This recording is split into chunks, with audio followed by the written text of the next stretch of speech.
xadaarada hadalka waxa waaye taleefan markaa ku hadlaysa inuusan qofna ku maqal taleefanka aad ku hadlayso wuxuu leeyahay awood hadalkaaga gaaban qofka dhinaca kala jooga uu xoog u siiyo adiga inaad qaylisid uma baahnid marka inaad adintid uma baahnid soomaalida waa arkaysa halkaas maxaa tiri qaarkood saan u soo qabana taleefanka wuxuu leeyahay waxaan ku iri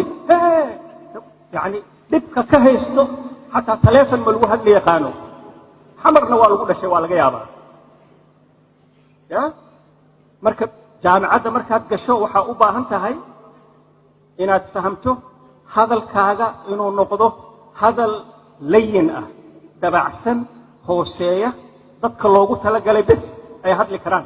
laakiin adoo inta ka sheekaynayo oo qofka ku hortaagan uu inta kuu jiro in xagga laga maqlaayo sheekadaas sax ma aha waxay ka mid tahay xadaarad xumada waxaad arkaysaa makhaayadaha iyo markaad tagto cuntada sida loo cunaayo qofka cunto dalbanaayo fargeeto iyo midiyuu rabaa inuu ku cuno hilibka lo'da iyo waa roon yahay laakiin chickenka ama digaaga waxaa arkaysaa qof qadadiisii dagaal kula jira dhibka ka haysto ya siduu midida iyo fargeetada ugu daba ordaayo waxaa arkaysaa laftiyo faniintay oo qof xagga jooga saxankiisa ku dhacday ya lug digaago ordaysa inta kaa maraysa hadda cad fadhiso cuntada xataa fargeetada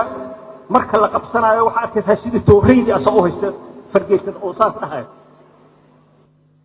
xadaarad xumada waxaa ka mid ah qof mutacalim ah oo wax bartay inuu meelaha candhuuf ku tufo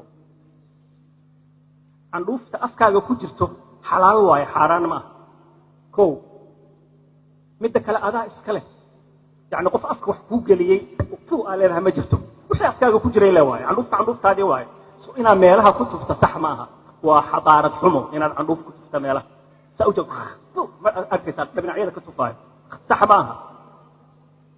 waxaan kaloo sax ahayn oo wiilasha ay sameeyaan wiilasha ugu badan waxaa arkaysaa nin dhalinyaro oo si fiican u labisan oo sanka farta kula jiro intuu dadka ku sayrinayo sax ma aha iyadana